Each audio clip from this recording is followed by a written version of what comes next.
வெள்ளரிக்காய்க்கு மருந்து அடிக்கிறதுக்கான ப்ரிப்பரேஷன் தான் நடந்துகிட்ருக்கு. இது மருந்து பார்த்திங்கன்னா கண்டிப்பாக வந்து ஆர்கானிக் கிடையாது, இன்ஆர்கானிக் தான். இதில் வந்து 3 விதமான மருந்து வந்து கலந்துருக்கு. இதில் கருப்பாக இருக்கிறதுக்கு காரணம் என்னென்னு பார்த்திங்கன்னா மைக்ரோ நியூட்ரியன்ட்டு. இதுக்கப்புறம் பார்த்திங்கன்னா என்ன மருந்து கலந்துருக்கோம்னா நோய்க்கு மருந்தும் பூச்சிக்கு மருந்தும் வந்து கலந்துருக்கோம். இந்த மருந்து வந்து நம்ம தெளிக்கிறதுனால என்ன ஆகும் அப்படின்னு பார்த்திங்கன்னா, கண்டிப்பாக வந்து பூச்சியெல்லாம் செத்துருமான்னு கேட்டிங்கன்னா சாகும். ஆனால் திருப்பியும் வந்து அதை வந்து உருவாயிடும். இது வந்து பார்த்திங்கன்னா வாரத்துக்கு நம்ம ஒரு முறை வந்து கண்டிப்பாக மருந்து அடித்து தான் ஆகணும்.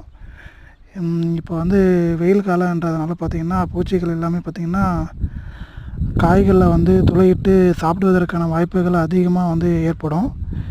இதை தடுக்கிறதுக்கு நம்ம மருந்து அடித்து தான் ஆகணும். அடிக்காமல் வந்து எந்த ஒரு பொருளையும் நாங்கள் உற்பத்தி பண்ணி மார்க்கெட்டுக்கு கொண்டு போனோம் மார்க்கெட்டில் வந்து வியாபாரம் ஆகாது. அதை வந்து ரிஜெக்ஷன் தான் பண்ணுவாங்க.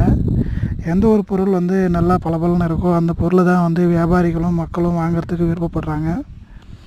இது நல்லாத அதாவது பூச்சி சாப்பிடக்கூடிய பொருட்கள்லாம் பார்த்திங்கன்னா அதிகமாக மருந்து அடிக்க மாட்டாங்க. மேபி அதெல்லாம் வந்து பார்த்திங்கன்னா இன்ஆர்கானிக்கான்னு கேட்டிங்கன்னா கண்டிப்பாக இன்ஆர்கானிக் தான். ஆனால் அதனுடைய பர்சன்டேஜ்ன்றது வந்து பார்த்திங்கன்னா ரொம்பவே கம்மியாக இருக்கும்.